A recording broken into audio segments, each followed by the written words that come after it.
correct the punctuation of this script, she said. You work here as a janitor. Ha, must be tough being poor. Those condescending words came from Cindy, my brother's wife. Even after not seeing each other for a while, she said this with a snide laugh. For a while now, I've been aware that she doesn't hold me in high regard. I had hoped we drifted apart enough that I'd never have to encounter her again. How mistaken I was. But this time, I refused to yield. The mere fact of her presence here, well, you'll soon understand. Suppressing the chuckle, I maintain my composure and reply. Her expression freezes in an instant as my words sink in. My name's Lita, 30 years old. At home, it's me, my husband Lucas, and our daughter Layla. Lucas and I, we've been an item since college days. Started dating after we both joined the same club. 4 years into dating, we tied the knot when I hit 26. Next thing we knew, we welcomed Layla into our lives, smooth sailing all through the pregnancy.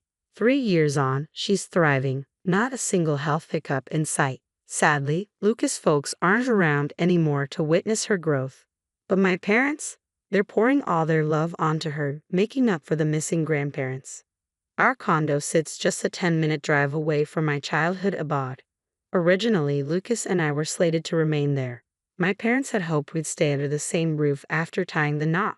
Life was serene dwelling with my gentle husband and affectionate parents. However, that tranquility was shattered about 6 months into our union. Enter my brother Cedric, along with his wife. I hadn't laid eyes on him in nearly 5 years. Cedric had severed ties with our parents, dropped out of college, and vanished from home.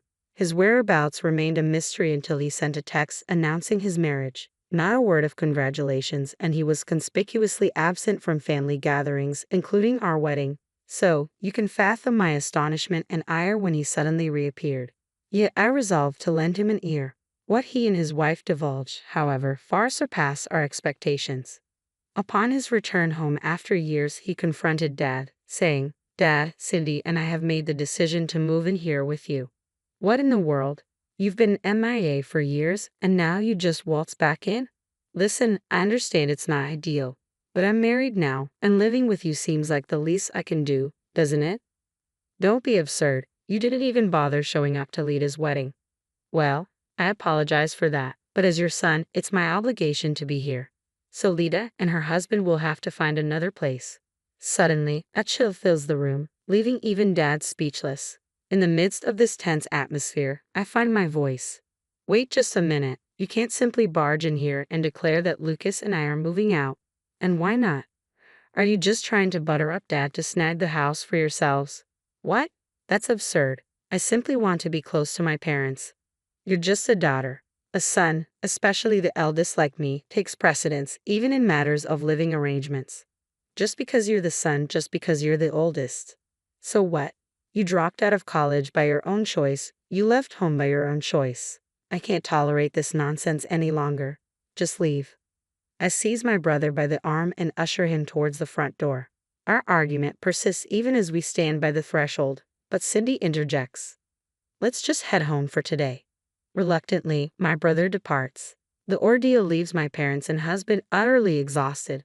We're all anxious about what my brother might do next. A few days later, the doorbell chimes. As I swing open the door, a stranger stands on the threshold, accompanied by a mover's truck parked outside. Perplexed, I inquire, "Are you from the moving company? I believe you may have the wrong address." "Nope, this is the correct address. We're here to handle the move for Cedric." "Cedric? My brother? Ah, I see, your family. My apologies, please come in." "Wait, just a moment." The mover signals his crew, and soon several men begin ferrying boxes into our house. I had no inkling about my brother's move, not a single word. With my parents away, I couldn't verify with them. Fearing I might be the last to know, I hurried upstairs to find my husband. "Lucas, have you heard anything about my brother moving in?" "What? What are you saying? That's impossible." "Then come see for yourself. Movers are bringing in his belongings." "What? This is news to me." "Forget it, just come."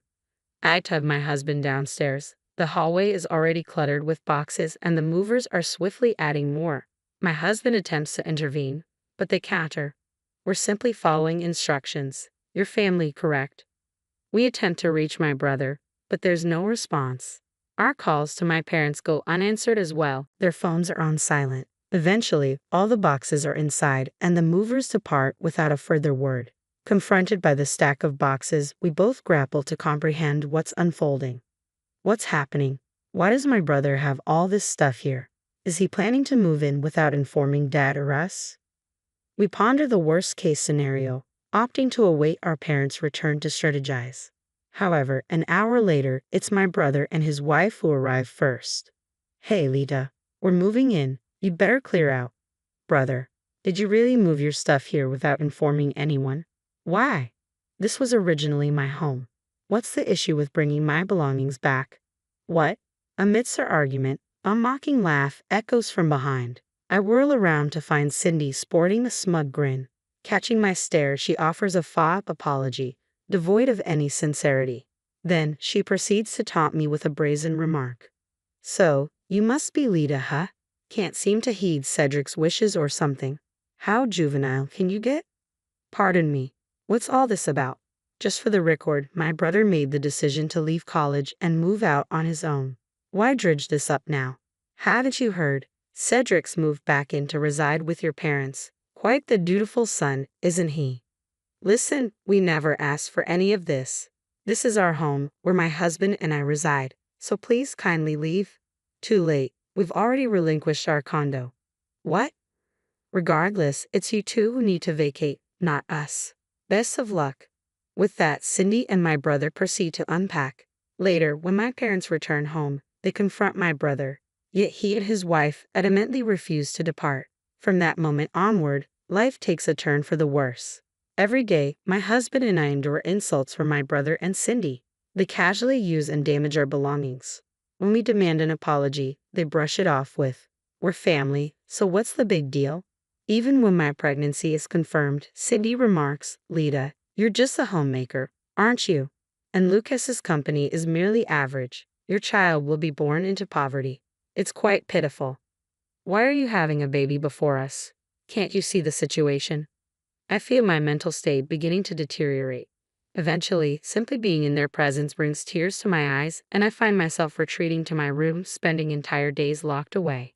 Witnessing this, my parents suggest to my husband that we consider parting ways. If anything were to happen to our unborn child, it would be too late. It seems my parents convinced my husband to swiftly find a new place for us to live away from their home. Without delay, he secures a new residence, and we relocate. Life suddenly becomes serene as if the past were a distant fabrication. While the initial period post-move feels uncertain, with my husband's unwavering support, I manage to navigate through. I remove my brother's contact from my phone and implore my parents not to disclose our address to him and Cindy. Gradually, my parents begin visiting us frequently, seemingly disregarding my brother and Cindy at the family abode. They inquire about the living expenses and rent they'll be covering for us. When my brother and Cindy refuse to contribute, my parents start discarding their belongings into the yard. Unable to endure such treatment, they eventually relocate. Nearly 3 years have passed, and I haven't laid eyes on them. Though we toyed with the idea of moving back in with my parents, the uncertainty of my brother's return kept us from considering it seriously. Living under the same roof wasn't an option I was willing to entertain. Additionally, our family home was showing signs of age. Lately, the idea of my parents relocating to our condo had been floated. And then, just like any other day, as I stepped out the front door for a bit of shopping, I spotted a familiar face. Instantly, a wave of unpleasant memories washed over me. "Oh my gosh, is that you, Lita?" Oh dear, it was Cindy who greeted me with those words. "Why are you here?" "Why wouldn't I be? I'm just here to explore this fancy apartment building." "Explore? You're not thinking of moving in here with my brother, are you?" "Well, that's a secret, but bumping into you is quite the unexpected twist. Still facing financial struggles?" "Excuse me." Struggling with amusement, Cindy flashed a smug grin. Then she gestured towards my outfit and continued. "That inexpensive sweater and those skinny jeans. Money must be tight for you, huh? Heading out of here looking like that, I see. What are you implying?" "Poor dear, you have a child now, don't you? It's just so unfortunate." "What's unfortunate about it? My husband and I are contentedly raising our child." "Don't get all defensive. Someone like you with no redeeming qualities shouldn't even be having a kid. Talk about delusional." Cindy burst out laughing. That was the final straw. I reached my limit. Nothing had changed since our last encounter. If anything, she seemed even more intent on tearing people down. I couldn't tolerate it any longer. I'd had enough. I steeled myself, preparing to respond. Look, what's your problem? I understand you don't like me, but can we just avoid getting involved with each other? What's the rush? Worried I caught you at your most pathetic moment. What are you talking about? Don't act clueless. You're a janitor here, right?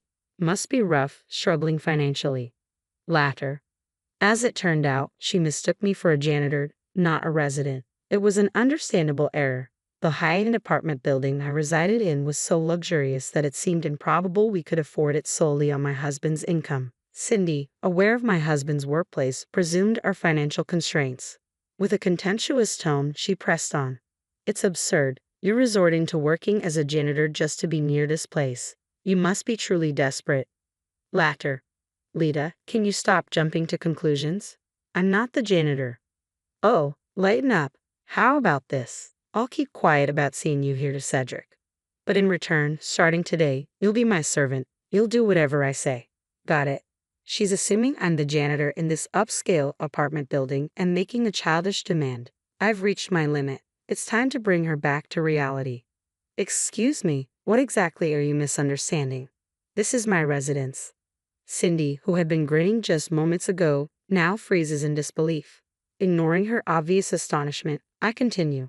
Allow me to clarify. This is the place where I reside, and it's owned by my husband. Wait, what are you saying? Ignoring her shock, I press on. This luxury apartment was initially among the properties owned by my husband's parents. Now, it's passed on to my husband, who manages it through a real estate agent. The reason my husband swiftly found us a new home is because he owns this place. It was inherited from his parents and was originally designated for renting out. He arranged it to shield me from my brother and his wife. Recently, I've started assisting the real estate agent to ease my husband's workload. Her name should have rung a bell for me from the beginning. My husband and I never spotted my brother's or Cindy's names on the list of potential renters provided by the real estate agent. Cindy, who did you come here with today? What? I came with Cedric, obviously. I didn't hear my brother's name from the real estate agent. So you arrived with someone else. Impossible. I came with Cedric. And at that moment, an unfamiliar man hurries up from behind her and says, Sorry for the delay. He drapes his arm around Cindy's waist and plants an affectionate kiss on her cheek. In that instant, the pieces fall into place for me. Cindy too senses that I've caught on, hastily distancing herself from the man. I ain't sure he can hear me as I speak up. Cindy, are you certain it's appropriate to be in this situation? Engaging in such gallivanting as a housewife. You might exhaust my brother, you know. Hey, what are you implying? Oh, what do we have here? A married woman out on a date with another man? Or is he simply a friend? I need to inform my brother. Please just stop. Her plea is desperate, tears glistening in her eyes. But I can't hold back any longer. Addressing her firmly, I ignore her silent pleas, determined not to let any more unwarranted remarks slip. You've got some nerve, don't you? Bringing misery, pushing people to their breaking point. And you haven't changed at all. And now, you're cheating. You've hit rock bottom. Wait, Lita, please. Enough. Because of you and my brother, I've endured so much. How dare you ridicule others without a hint of remorse? I'll never forgive either of you. You'll feel the agony I've endured, and then some. At my words, she crumples to the ground, sobbing uncontrollably. And just like that, Cindy's affair is exposed. Upon my report to my brother, it's revealed she was also concealing her existing marriage, and I've been urging her lover to purchase this upscale apartment for her. Caught in the act, Cindy finds herself sued for marriage fraud by her lover. Shockingly, my brother is also discovered to be having an affair with a coworker. His infidelity is unveiled around the same time at his workplace, resulting in his demotion to a provincial office. Cindy purportedly follows him, yet they both continue to blame each other for their misfortunes. Both are slapped with hefty fines, Cindy by her lover and my brother by the lover's spouse. Unable to cover the expenses with Cindy's former housewife status and my brother's reduced salary, they resort to illegal lenders. Recently, it seems they have a long road ahead to straighten out their lives. And no, I won't be lending a hand. As for me, life continues to be blissful with my family of 3. Thanks to my husband's kindness, my parents will also be relocating to the same high-rise apartment building next month. While we won't be sharing a living space, it's another means of staying close to them. I couldn't be more thankful to my husband. I intend to embrace life to the fullest, cherishing those dear to me.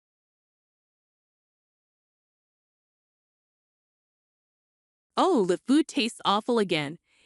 It's hard to enjoy it when you're so unhappy.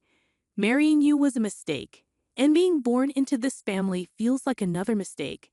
Having two sick people in the house is exhausting. Whenever my husband looks at me, he just complains. I don't want his words to upset his sick parents. My name's Chloe. I'm 34. We've been married for 5 years. We met through a friend when I was 29 and my husband was 31. After finishing college, I lost both my parents to illness one after the other. My husband, Sam, wanted to get married quickly, and I thought he was serious about it. But now I think he just didn't want to be left behind because all his friends were getting married. We started talking about marriage after only 6 months of dating, and I met his family. They were nicer to me than I expected, especially when they found out my parents had passed away. His mom helped me with the wedding planning like my own mom would have, and I was really thankful. So, I didn't mind the idea of living with his parents after we got married. Actually, I felt very welcomed. Chloe, your coffee tastes really good. Thanks. My dad, who passed away, loved coffee, and I do too because of him. Sometimes I even blend different types of beans myself. I was so passionate about coffee that I wanted to open a cafe with my dad someday. After my dad died, I lost my love for making coffee, but my father-in-law really likes the coffee I make. When I see how happy he is drinking it, it reminds me of my dad, and sometimes I cry. But my husband Sam doesn't care much about coffee. He can't even tell if it's instant or brewed from beans. He always says instant is probably better. I love cooking, but Sam doesn't seem to care about food. He never compliments my cooking and thinks all food tastes the same. But my mother-in-law enjoys cooking with me, which makes me happy.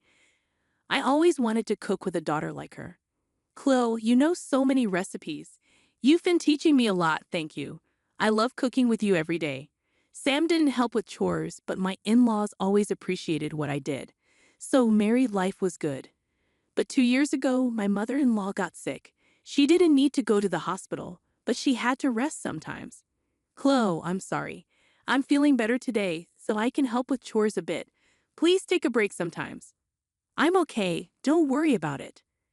But Mom, Chloe is really good at housework. Sam, don't say that. Do you realize how much Chloe helps us every day? You can work without worry because Chloe is here. You should show some gratitude. Taking care of my husband's parents is something I'm grateful for. It's not hard for me to look after my mother-in-law, but it bothers me that Sam doesn't appreciate me. After my mother-in-law got sick, Sam started complaining about the house being gloomy. He began coming home late and working more on his days off. Then I noticed makeup on his clothes, lingering perfume, and other suspicious signs. When I confronted him, he admitted to having an affair. He said he met her at a bar where he went with colleagues because he didn't want to come home early and help with caregiving. I was shocked by his lack of guilt and the ridiculousness of his excuse for cheating. It made me angry and frustrated to think he was doing this while I was taking care of the house and his mother. But my father-in-law got really mad and scolded Sam, who seemed to feel really sorry at that moment. He said sorry and promised not to cheat again. So I decided not to divorce him. But honestly, I was more worried about leaving my sick mother-in-law than staying with Sam. I couldn't imagine Sam taking care of his mom, and I thought it would be hard for my father-in-law, who was still working, to do it alone. Then, when my father-in-law turned 65, he retired. On the day he retired, Sam was more interested in how much money he'd get from his dad's pension than appreciating his dad's years of work. It seemed like Sam was counting on getting some of his dad's pension, but his dad's answer was totally unexpected. "I can't give you any money from my pension," he said. "I'll only get enough to live on." What? So why did I put up with everything all this time, taking care of my mother-in-law and living with her? What are you talking about? You barely do anything to help your mom. Just living in the same house doesn't count as taking care of her.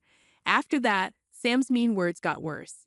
It seems he only acted sorry when caught cheating because he was hoping to get some of his dad's pension. I should have married a richer woman. This marriage was a mistake. Stop it, Sam. Chloe has been good to you. Shut up. My mom is just a bother. How can you talk about your own mom like that? This house is so sad.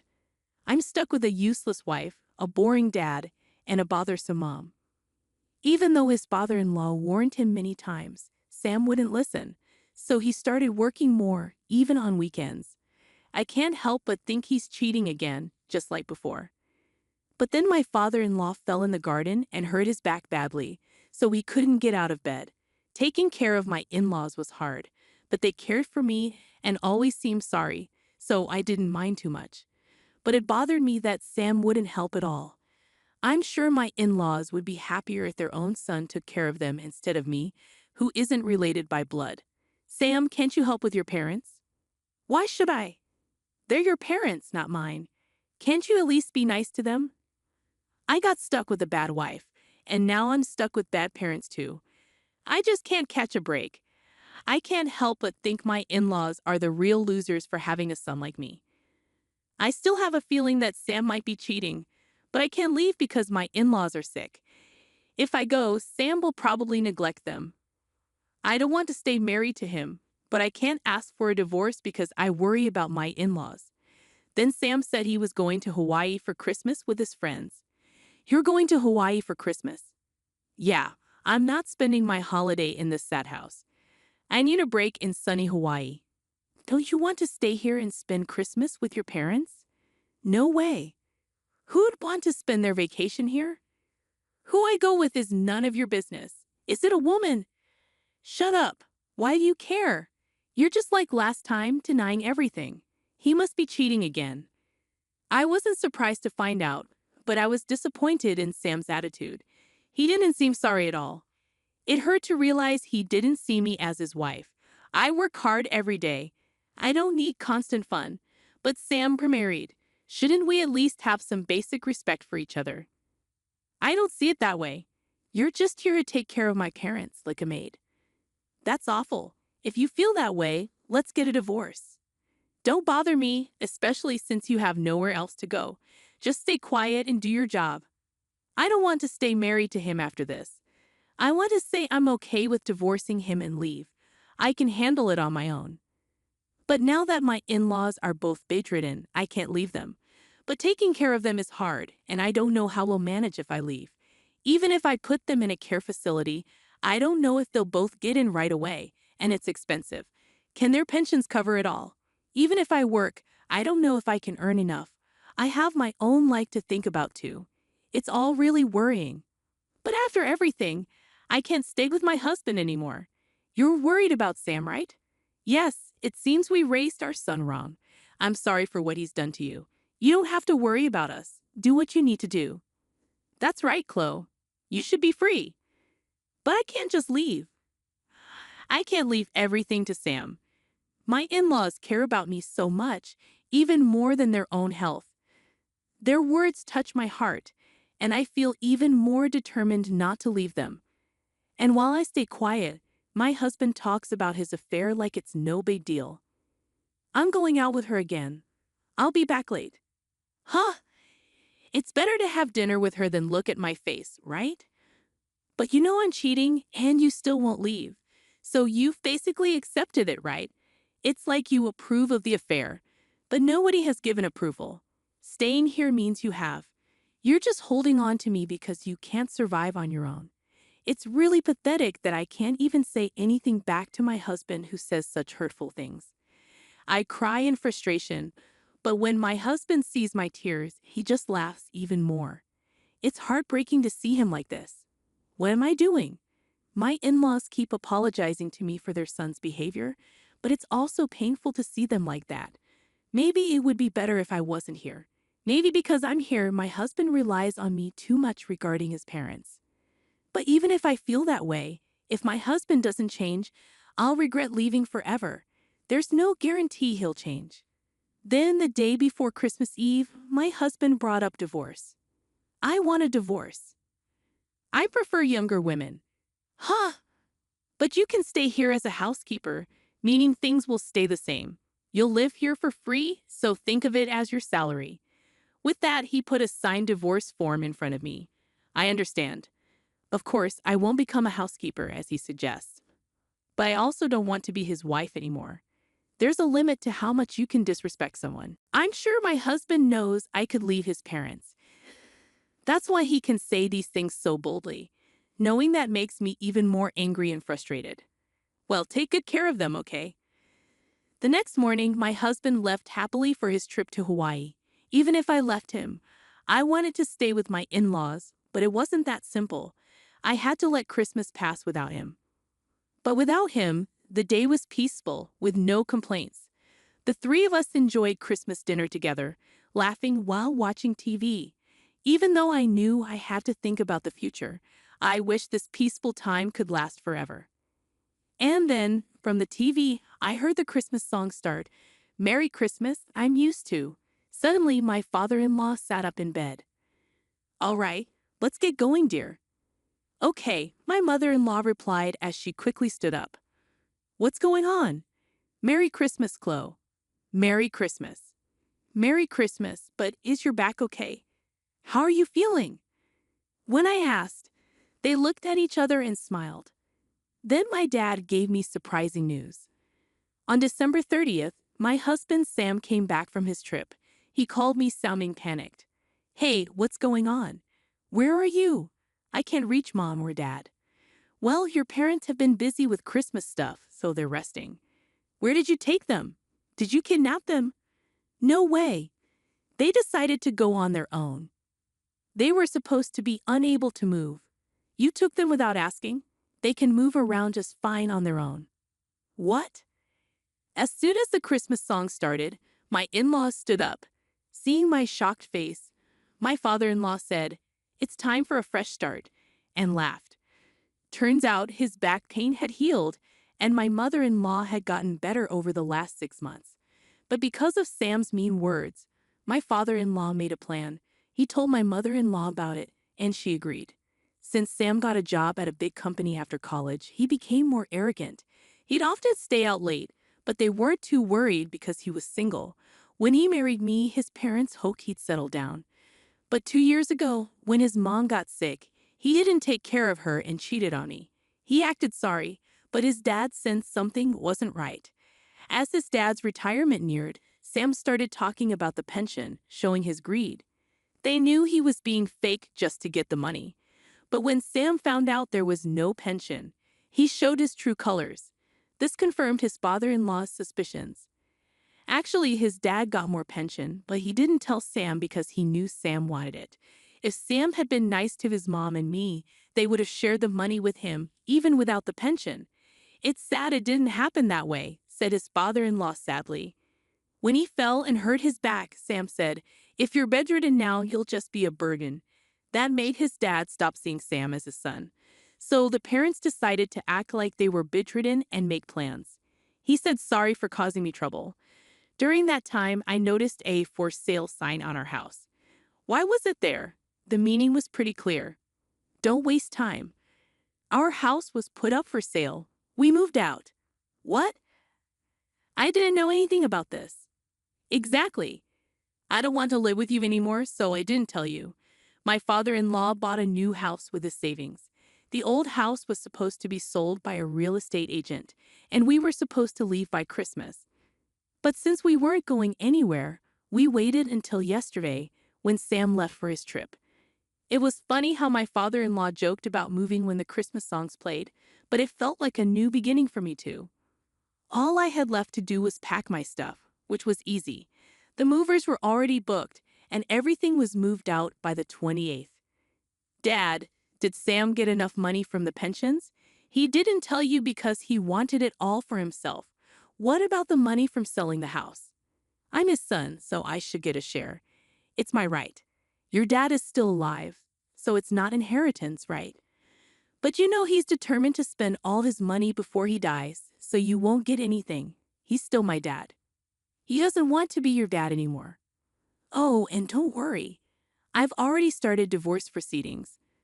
But he bought a new house. When Dad dies, it'll be mine. Oh, the house my father-in-law kindly put in my name. There might be gift tax, but I think I can handle it with the property I'll get from you. What? This was the second time I caught my husband cheating, and he dumped all of his parents' care on me while he kept abusing me daily. I've been a homemaker for 5 years. With everything considered, I was told I'd get a fair share of our property. My father-in-law already talked to a lawyer about it. Your things are in storage, though there wasn't much. The lawyer has the key and will contact you later. Where am I supposed to go now? I don't know. Figure it out. That's not helpful. I told my girlfriend I'd be living in a nice house with a maid. Without a house or you, I'll look bad. I couldn't believe he said that to me. It reminded me he only thinks about himself. I didn't even want to talk anymore, so I hung up. Maybe you can do wrong without getting caught. My ex-husband's boss saw him in Hawaii during a work trip and found out. His company has strict rules, so he got demoted and a big pay cut. After my lawyer contacted the woman my ex-husband was seeing, she disappeared. Sadly, my ex-husband keeps asking to get back together, but I won't agree to that. Now he's struggling to pay his bills because he spent a lot on his mistress. He begged my lawyer to reunite us, crying about his problems, but the lawyer said no. Then my father-in-law recorded my ex's verbal abuse, and the lawyer was upset, saying it wasn't okay. So it's no surprise my father-in-law bought an old house with good air. I'm planning to turn it into a cozy cafe. We discuss ideas every day, trying to make it work. I don't know if it'll succeed, but I'm giving it my all. Seeing my in-laws happy makes me happier than anything else. I want us to keep living together, enjoying good coffee and getting along.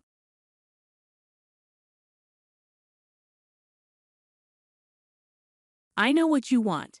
You only marry for money. Stop talking nonsense. It's obvious, isn't it? You, a poor single mom like you, that's why you're sticking around even after your husband passed away. You're such a bother. Every day, Emma, who's 35 years old like me, throws these mean comments at me. My dad died when I was young, and I grew up with just my mom. She kept working even after she got married again, so we weren't super poor. But we weren't rich either. But my mom was always happy, and she worked hard for me, so I never really felt alone. I planned to work after high school, but my mom had been saving up for my college. I really wanted to go to college, but I didn't want to burden my mom who had worked so hard for me, so I gave up on the idea. When my mom suggested I go to college, I was thrilled. My mom got married at 23 and had me at 25. When I was in high school, my 43-year-old mom, who was still energetic, said, "I'm still young and healthy, Mia. Follow your dreams. It would hurt me more if you gave up because of money." Her words touched me deeply, and I got a part-time job to help with tuition. Because of that, I graduated college without any student loans. After finishing college, I joined a big trading company. I worked really hard every day because I wanted to make life easier for my mom. Within 5 years, I got promoted to administrative assistant and got a raise. I took my mom on trips and bought her the massage chair she wanted. 2 years later, I was chosen to be an executive assistant because of my good work. I started dating Ethan, the president's son, and we eventually got married. When I told my mom, she was so happy she cried tears of joy. But our happiness didn't last long. Just 2 years into our marriage, my husband suddenly passed away. He collapsed at work, clutching his chest, and despite rushing him to the hospital, he couldn't be saved. I had said goodbye to him that morning, never imagining it would be the last time. I was in such shock that I couldn't even speak. Losing a husband was unimaginable, and I couldn't help but think of Benjamin, the president who had lost his only son. He looked so alone and devastated, just like me. Even after getting married, I kept working as the executive assistant, spending a lot of time with the president, who was clearly heartbroken. But amidst the grief, one person didn't seem affected at all. Emma. Living together after my marriage, I quickly noticed her indifferent attitude. Emma wasn't actually related to my husband by blood. His real mom passed away when he was young, and his dad remarried when he started school. One day, Emma made a tasteless joke about inheriting everything if something happened to my husband. I was taken aback and reminded her of the inappropriate timing. Emma denied any ulterior motives, but her words left a bitter taste. It was evident she had her eyes on my husband's wealth, despite her protestations of love and loss. Emma seemed to believe I'd leave immediately after my husband's passing, but I stayed. Benjamin appeared strong at work, but I could see he was overexerting himself. I couldn't fathom handing over our home to someone like Emma.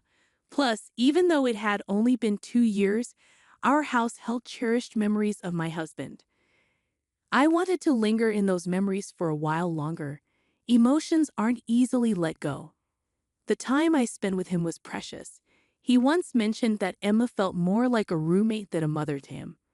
She was frequently out, sometimes not returning until late when Benjamin was away on business. But my husband didn't want to burden Benjamin, who was already busy with work, so he kept his concerns to himself. Surprisingly, Emma acted very differently when Benjamin was around. It was like there were two sides to her personality. When Benjamin left for work, Emma would bid him farewell with a smile. "Take care of Ethan for me," Benjamin would say. Emma would respond warmly, assuring him that Ethan was precious to her too, and that she trusted Benjamin to take care of him. Once Benjamin was gone, Emma's demeanor changed. Her smile faded, and she would make plans to go out with friends or to the movies.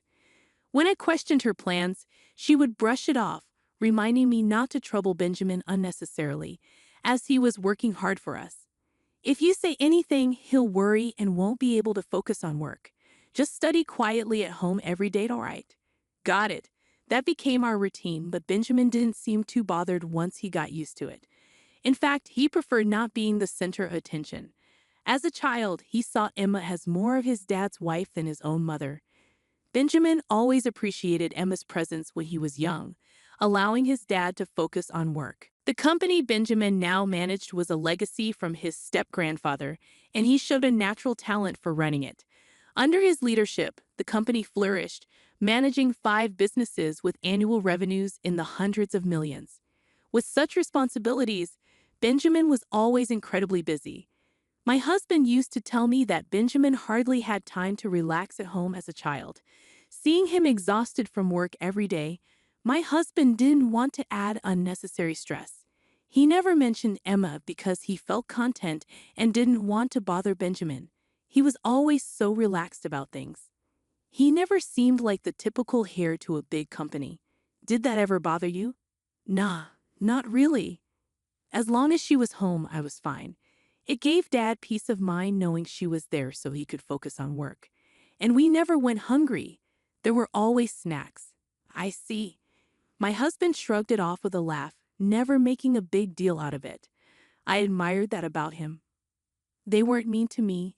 They just didn't dote on me. Sure, Emma would throw some snide comments my way from time to time, but I brushed it off as typical mother-in-law banter. She was often out, attending events or hanging out with friends, so we didn't interact much. I wasn't bothered by her sarcasm. If my husband didn't mind, why should I?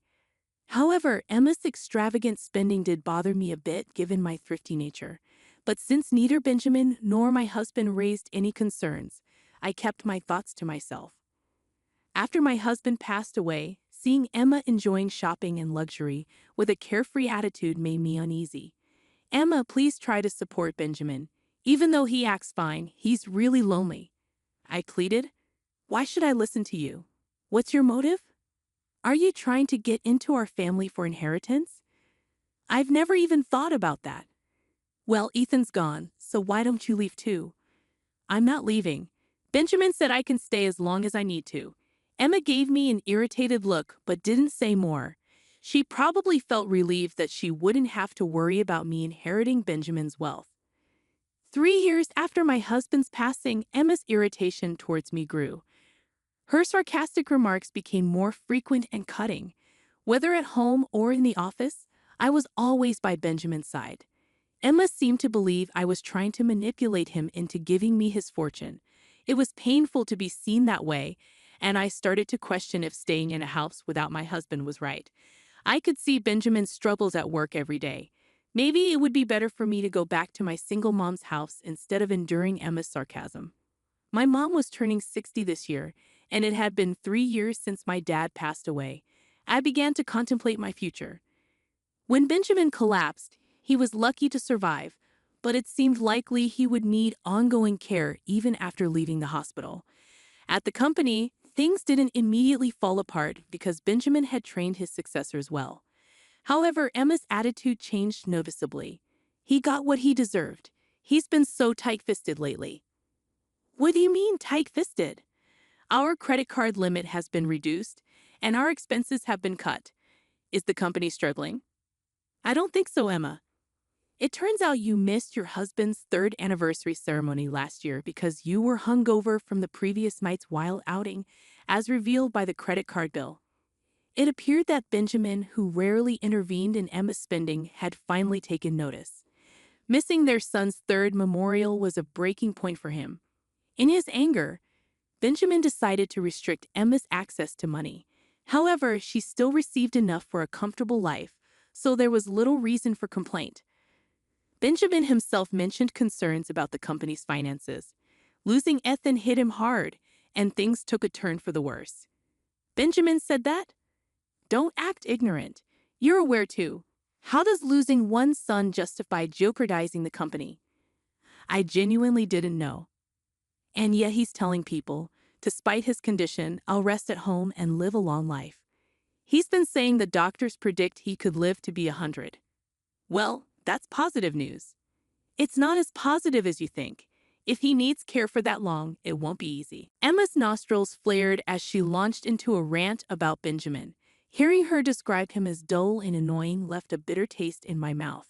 After all, who had been funding her luxurious lifestyle? Even if Benjamin's company was struggling, couldn't she at least offer him support? But then Emma said something even more shocking. I've decided to divorce him. What? Just think about it. The company might be in trouble. What if we end up in debt? It's only sensible to settle the property and leave before we run out of money. Are you really planning to abandon Benjamin when he needs help? I can't handle taking care of a sick old man with no money left. I'm going to take what I can before his will disappears and then leave. Is that your plan? Emma's words, spoken as if she had come up with a brilliant idea, filled me with disgust. However, just a week after that conversation, Benjamin's health took a sudden turn for the worse, and he passed away unexpectedly. He's gone too, just 3 years after my husband passed. Everything felt like it was closing in. Benjamin's voice echoed my husband's. Sometimes talking to him felt like talking to my late husband. Not being able to hear his voice anymore, it's unbearable. Oh dear, he's passed away. What about his assets? His company hasn't collapsed yet. Maybe he died before taking on debt for my sake. This means all remaining assets are mine. You sound pleased despite Benjamin's recent passing. Caught on to that, did you? Too bad for you, though. You won't be inheriting anything. I would have preferred Benjamin to be alive over any inheritance. Don't act noble now. You're just putting on a show to impress everyone, aren't you? Even if you asked, there wouldn't be a cent for you. Despite Benjamin's death, all Emma cared about was money. How could she be so heartless? It saddened me even more to think about Benjamin's plight. So, you won't be attending the funeral. What? Are strangers not allowed? Understood. 2 days later, Benjamin's funeral took place quietly, in accordance with his wishes for a simple service without the grandeur of a company event. Afterward, I noticed several missed calls from Emma, but I chose not to return them. Despite her persistent attempts to reach me, I remained silent. Then, unexpectedly, Emma appeared at my workplace one day. I finally found you? Why haven't you been answering my calls? She demanded. Emma, what do you need? I replied cautiously. Why were you avoiding me? I was told to leave the funeral home. You should have been the one excluded. I called you numerous times that day. What's going on? She pressed. Well, you're no longer considered part of my family, I explained. What? Emma exclaimed. You mentioned that strangers weren't allowed at the funeral, so we decided to have a family-only service, and since you're now a stranger to us, I politely requested that you not attend. You're the one who's the stranger here, Emma retorted. No, actually, it's you who's the stranger, I clarified. What do you mean? Emma questioned. When Benjamin became ill and was expected to be bedridden, Emma served him with divorce papers. She assumed that because Benjamin was hospitalized, he had left this world without finalizing the divorce. However, I had already submitted those divorce papers as Benjamin had requested. Therefore, legally and in reality, Emma is now a stranger to us. In the past, Benjamin confided in me about the company's precarious situation. He feared potential debt and realized they couldn't sustain their current lifestyle. He suggested downsizing to a more modest life for just the two of them. He hoped Emma would support him through this, allowing them to stay together. However, Emma's response was cold and indifferent. Perhaps it's best to separate before debt becomes a burden, she said. 1 month after this conversation, Benjamin collapsed. Despite waking up, he knew his health was deteriorating. He confided in Emma, explaining that he might have to relinquish control of the company and rely on her for care. As expected, Emma suggested a divorce, likely aiming to secure assets before any debt accumulated. However, Benjamin had already made plans. He had donated most of his personal assets and appointed new leaders for his companies, leaving little for Emma. When he informed her of this, Emma was shocked. So, I won't receive anything? Well, technically, there's not much left. I did leave a few $100s in savings, Benjamin admitted. A few $100s. That's hardly anything. Even though Benjamin had informed me of his plans beforehand, hearing it directly from him made me realize the extent of his thoroughness. It was evident that he was determined not to split any property with Emma. Perhaps it was Emma's behavior after her husband's passing that spurred Benjamin to take such decisive action. But what about the house? If I sell it, yes, well, please vacate the premises as soon as possible. I'm staying with Mom for now, but I intend to move back eventually. What are you saying? You're essentially a stranger. You have even fewer rights than I do. As I mentioned before, you're the stranger here, Emma, considering you're already divorced. Besides, the house was originally inherited by Benjamin from his grandfather, so it doesn't count for property division in a divorce. So why do you believe you have the right to reside there? Because when I married Benjamin, we legally adopted each other. What? So you're implying I have a claim to inherit Benjamin's property? It's hard to believe, isn't it? The idea of adoption had originated from Benjamin himself. At the time of our marriage, I hadn't given it much thought. In his eyes, I was becoming his daughter by marrying his son, so I agreed to the arrangement.